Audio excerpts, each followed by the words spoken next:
अस्सलाम वालेकुम फ्रेंड्स, कैसे हैं आप लोग। आपके अपने भाई खुशाबी भाई के यूट्यूब चैनल में एक बार फिर से आपको खुशामदीद। फ्रेंड्स, आप जानते हैं कि अभी हमने जो ब्रेकअप का एक वीडियो बनाया था, जिसको मैंने आपको बोला था कि मैं 2 पार्ट में डिवाइड कर रहा हूँ। फर्स्ट पार्ट में मैंने आपको बताया था कि ब्रेकअप के बाद ऐसी कौन सी चीज़ें हैं कि जिनको करने के बाद हम आगे सर्वाइव नहीं कर सकते। सो उसी का नेक्स्ट पार्ट है, मैं आज आपके सामने एक्सप्लेन करूँगा कि आप कौन से टिप्स हैं जिनको फॉलो करके आप आगे सर्वाइव कर सकते हैं, अपने आप को सक्सेसफुल बना सकते हैं। देखिए फ्रेंड्स, हमारी जो लाइफ है ना, ये एक गाड़ी की तरह है। जिस तरह गाड़ी चल रही है उसमें पैसेंजर्स होते हैं, वो हर पैसेंजर को अपने स्टॉप पे उतारती है। सो हमारी लाइफ भी एक गाड़ी की तरह है। और हमारे जो रिलेशंस हैं, जैसे हमारे माँ बाप है, बहन भाई हैं, बच्चे हैं, फ्रेंड्स हैं, ये सब जो हैं ये पैसेंजर्स की तरह हैं। अगर कोई पैसेंजर किसी स्टॉप पे उतर जाता है तो गाड़ी उसके लिए रुकती नहीं है, क्योंकि उसने हर पैसेंजर को अपने स्टॉप पे जाके आगे उतारना होता है। इसी तरह अगर कोई शख्स आपको छोड़ देता है या आपका किसी के साथ ब्रेकअप हो जाता है, तो अगर आप हार के बैठ जाते हैं, आप हिम्मत छोड़ देते हैं, तो देखिए कितने लोगों की ग्रोथ आपके साथ रुक जाती है। आपने अपने बच्चों को फ्यूचर देना है, अपने बहन भाइयों की शादियां करनी होती हैं, माँ बाप का भी सहारा होते हैं आप लोग। तो आप एक शख्स के लिए इमोशनल हैं, एक शख्स के पीछे आप डिप्रेशन में हैं। आप देखिए आपके लिए कितने लोग डिप्रेस हैं, कितने लोग आपके लिए डिप्रेशन में हैं। ठीक है, तो हम ये नहीं कह सकते कि हम अकेले जो हैं वो डिप्रेशन में हैं या अकेले परेशान बैठे हुए हैं, क्योंकि देखिए ये इतना आसान नहीं होता।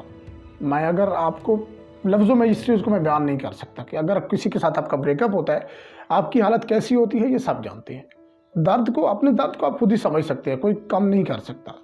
सिचुएशन ये होती है। लेकिन देखिए कोशिश तो की जा सकती है, कोशिश जो है वो करनी भी पड़ेगी आपको, क्योंकि इसके अलावा कौन सा सोल्यूशन है आपके पास। आप क्या करेंगे जब एक शख्स आपके साथ रहना ही नहीं चाहता, उसने साफ इनकार कर दिया है कि अब वो आपके साथ एक सेकंड में नहीं रहेगा, कोई कांटेक्ट उसने आपके साथ नहीं रखना, तो आप फिर भी उसके वेट में बैठे हैं, तो मेरे ख्याल में आपसे बड़ा पागल कोई नहीं है। देखिए मैं एक चीज़ आपको बता दूं, अगर कोई शख्स आपको बीच राह में छोड़ता है, आपका उसके साथ बहुत ज़्यादा इमोशनल है, आपके उसके साथ बहुत ज़्यादा मेमोरीज जुड़ी हुई हैं, आप बहुत ज़्यादा उसके मामले में जो है वो अग्रेसिव हो जाते हैं, उसको किसी के साथ बांट नहीं सकते, उसके बगैर एक मिनट नहीं गुजार सकते, उसकी दूरी आपसे बर्दाश्त नहीं होती। लेकिन अगर वो आपको छोड़ देता है तो आपको एक चीज़ समझ लेनी चाहिए डेफिनेटली कि उस शख्स की जो नीयत है वो पहले से ही ख़राब थी। या तो उसको कोई मौका नहीं मिल रहा था, या फिर आपकी जो अच्छाइयाँ हैं, या आप जो उसके साथ जिस तरह से आप उसकी नीड्स पूरी कर रहे हैं, जिस तरह उसको टाइम दे रहे थे, जिस तरह प्यार दे रहे थे, उससे मजबूर होकर जो टाइम जो है उसने आपके साथ वो स्पेंड कर लिया, वरना नीयत उसकी शुरू से ही ठीक नहीं थी। सो अगर ऐसी चीज़ से आप बाहर निकलना चाहते हैं, आप सक्सेसफुल होना चाहते हैं, तो एक काम जो आपने करना है कि आपने कम्युनिकेशन सिस्टम बिल्कुल उसके साथ आप ख़त्म कर दें। अगर आप किसी तरह से ऐसे शख्स के साथ कांटेक्ट में हैं, लाइक फ़ोन पे कांटेक्ट हो रहा है आपका, या वैसे आपका कोई आना जाना है उसके साथ, थोड़े दिन के बाद वो चक्कर लगाता है या आप जाते हो चक्कर लगा के आते हो, तो ये चीज़ें जो है कम्युनिकेशन सिस्टम जो है, इसकी वजह से आप आगे बिल्कुल भी मूव ऑन नहीं कर सकते। और ये एक रियलिटी है। अगर आप किसी के साथ कांटेक्ट में रहेंगे, जबकि आपको पता है कि उसने आपके साथ रहना भी नहीं है, सब कुछ है, लेकिन फिर भी आप उसके साथ कांटेक्ट में रहना चाहते हैं, आप चाहते हैं कि वो शख्स वापस आ जाए, उसके बगैर मैं कुछ नहीं हूँ या मैं जी नहीं पाऊँगा, तो ये सिर्फ आपकी एक थॉट है। उसने आपके साथ, उसको ये चीज़ें फील नहीं होती, आपका कोई अच्छा टाइम उसको याद नहीं है। ठीक है, तो पहले तो कम्युनिकेशन सिस्टम बिल्कुल ख़त्म करें, राब्ता ख़त्म करें, किसी तरह से भी आपका कांटेक्ट है आप उसको ख़त्म करें। ऐसे लोगों की महफिल में ना बैठें जहाँ पे उसका जिक्र है या उसके टॉपिक पे बात हो, और ख़ुद भी उनको उसके टॉपिक पे किसी से बात ना किया करें, क्योंकि आप किसी से बात करेंगे, उसका टॉपिक शेयर करेंगे, तो डेफिनेटली नेक्स्ट टाइम जब वो आपसे मिलेगा तो वो भी फिर कोई नई बात सुनने के लिए आपसे उस टॉपिक को छेड़ेगा, उससे आप तकलीफ़ में रहेंगे, सोच में रहेंगे। सबसे पहले जब भी आपका ब्रेकअप होता है तो आप ये देखें कि क्या मेरे अंदर कोई चीज़ मिसिंग है, क्योंकि वो शख्स कब से मेरे साथ सर्वाइव कर रहा है। अचानक से जो उसने मुझे छोड़ा है या मेरे साथ कांटेक्ट उसने ख़त्म किया है, तो रीज़न क्या है, रीज़न जानना आपके लिए, हमारे लिए बहुत ज़रूरी होता है। जब तक देखिए छोड़ने में और लड़ाई झगड़े में बहुत फ़र्क होता है। कोई जगह ऐसी होती है जहाँ पे छोटी छोटी लड़ाइयाँ हो जाती हैं, उससे कांटेक्ट जो है वो कुछ टाइम के लिए ख़त्म हो जाते हैं गुस्से की वजह से, तो वो अलग चीज़ है, वो तो आप मना सकते हैं उसको। लेकिन जिसने आपको छोड़ा है ना, थर्ड पर्सन के लिए या किसी और चीज़ के लिए, वो फिर ब्रेकअप है। उसने आपको छोड़ दिया है, आप उसको वापस नहीं ला सकते, उसको मना नहीं सकते, क्योंकि वो झगड़े वाली बात तो वहाँ पे है ही नहीं। किसी तरह से अगर आपके अंदर कोई चीज़ मिसिंग आपको नज़र आ जाती है, तो वो लोग ऐसे लोग होते हैं जो लोगों को पछता के वापस आने पर मजबूर कर देते हैं। जो अपनी मिसिंग चीज़ अपने अंदर ढूंढ लेते हैं, उस पर काम करते हैं, सक्सेसफुल हो जाते हैं, वो लोगों को पछता के वापस आने पर मजबूर करने वाले लोग होते हैं। देखिए, कुछ लोग ऐसे होते हैं जिनको हर 1 महीने में, 3 महीने में, 5 महीने में एक नया प्यार हो जाता है। कभी किसी पैसे वाले को देख के हो जाएगा, कभी किसी ब्यूटीफुल को देख के हो जाएगा। ऐसे लोगों के लिए आपकी कोई वैल्यू नहीं है, क्योंकि उन्होंने आगे इसी तरह स्टेप बाय स्टेप चलते रहना है। कुछ टाइम के बाद फिर उनको कोई नया प्यार हो जाएगा, फिर आप मुसीबत में। तो जितनी जल्दी हो सके इस चीज़ से जान छुड़ाएं और ऐसे शख्स की तरफ पलट के भी न देखें। और एक मेन चीज़ मैं आपसे इसमें शेयर करना चाहूँगा कि आप उसकी कोई चीज़ें अगर आपके पास हैं, जैसे लोग चीज़ें संभाल के रख लेते हैं ना, मोबाइल में मैसेजेस होते हैं, ऑडियोज़ होती हैं, फ़ोटोज़ होती हैं, ऐसी चीज़ों को संभाल के रख लेते हैं। फिर वो उनकी एक दुनिया बन जाती है। कहीं से बाहर से जब भी आते हैं उसी चीज़ को देखते हैं बैठकर, तो फिर वो बहुत ज़्यादा डिप्रेशन में चले जाते हैं, सोचते रहते हैं रात दिन, उनको कोई और काम नहीं होता, कुछ करने का दिल नहीं करता। तो अगर ऐसी चीज़ें हैं आपके पास, पहले तो मोबाइल फ़ोन जो है वो साफ़ करें, बिल्कुल हर चीज़ फॉर्मेट करें उसको।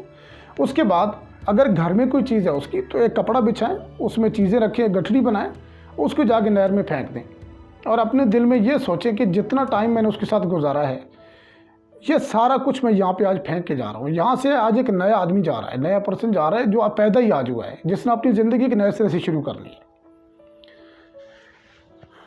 अगर आप कोशिश करेंगे, देखिए मैं नहीं कर सकता आपको चेंज, ना कोई दूसरा कर सकता है। कोशिश आपने खुद करनी है, कोई दूसरा आपको चेंज नहीं कर सकता। आप अगर जाएंगे किसी साइकेट्रिस्ट के पास जाएंगे, साइकोलॉजिस्ट के पास जाएंगे कि मेरा ये प्रॉब्लम है तो मेरी हेल्प करें इसमें, तो वो भी हेल्प तभी करेंगे जब आप खुद अपनी हेल्प करेंगे। वो बोलेंगे आपको कि ठीक है आपको प्रॉब्लम से निकालते हैं, लेकिन वो ये बोलेंगे कि अगर आप चाहते हैं तो आपने कोशिश करनी है ना।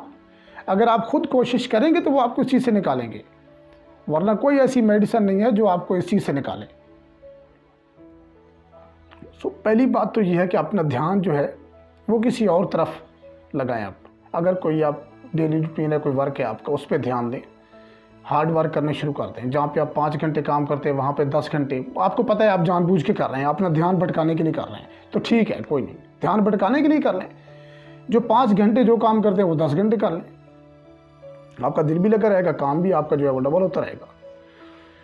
तो ऐसे लोगों के पीछे मत भागा करें जो आपको बीच राह में छोड़ देते हैं ना, चाहे उन्होंने किसी चीज़ के लिए भी छोड़ा हो, थर्ड पर्सन के लिए छोड़ा है या वैसे आपसे फ्रीडम लेने के लिए छोड़ा है, ऐसे लोगों से खुद पीछे हट जाया करें, क्योंकि ये इनकी नीयत पहले से ही ख़राब होती है। हमें पता नहीं चलता, क्योंकि कभी इनको मौका नहीं मिलता अपने आप को ज़ाहिर करने का। कभी हम लोगों की अच्छाइयों की वजह से ये दबे रहते हैं कि हम उनके साथ बहुत ज़्यादा अच्छे होते हैं, उनकी हर बात मान रहे होते हैं, हाँ में हाँ मिला रहे होते हैं, इसकी वजह से मजबूर होकर वो लोग हमारे पास रह रहे होते हैं। जैसे ही कोई ना कोई चांस उनको मिलता है या उनको सामने कोई दूसरा रास्ता नज़र आता है, तो फिर वो हमारी तरफ नहीं देखते।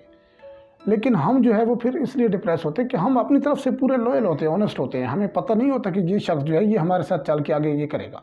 सेल्फ कॉन्फिडेंस अपने अंदर पैदा करें। जब आपको खुद ही यकीन नहीं होगा कि मैं ये चीज़ कर सकता हूँ, तो कोई दूसरा आपसे कैसे करवा सकता है? मैं नहीं करवा सकता आपसे, कोई नहीं करवा सकता। जब तक सेल्फ कॉन्फिडेंस आप में, सेल्फ कंट्रोल भी होना चाहिए आपका, अपने ऊपर कंट्रोल भी होना चाहिए, ताकि आप जो चाहें वो आप कर लें। माइंड कंट्रोल होना चाहिए आपका। आप अपने माइंड को किसी ऐसी सोचों से निकालें, उसको कंट्रोल करें। नेगेटिव थॉट्स जो आपको आती हैं उससे निकालें, कंट्रोल करें उस पर। इसी तरह आप आगे ग्रो कर सकते हैं। देखिए, बजाय इसके कि रोने धोने से, ये एक जगह बैठ कर डिप्रेस होने से या रूम बंद करके अंदर बैठे रहने से या टैबलेट्स खाने से अच्छा तो ये है, ज़िंदगी तो आपने गुजारनी है, तो कोशिश करें कि सक्सेसफुल हो जाएं, स्ट्रगल करें, अपने ऊपर हार्ड वर्क करें, सक्सेसफुल हो जाएं, ताकि सामने जिसने आपको छोड़ा है वो पछता के लोगों को बता रहा हो कि इसको छोड़ना मेरी बहुत बड़ी गलती थी। वो कल लोगों को ये ना बोले कि आप मुझे गलत कह रहे थे, ये साथ जिस चीज़ के लिए मैंने इसको छोड़ा था, ये देखिए आज वहीं पे खड़ा है, वैसे का वैसा है, तो मैं कैसे इसके साथ सर्वाइव करता। तो ये चीज़ जो है वो कभी भी नहीं आनी चाहिए आपके बीच में। Thank you so much.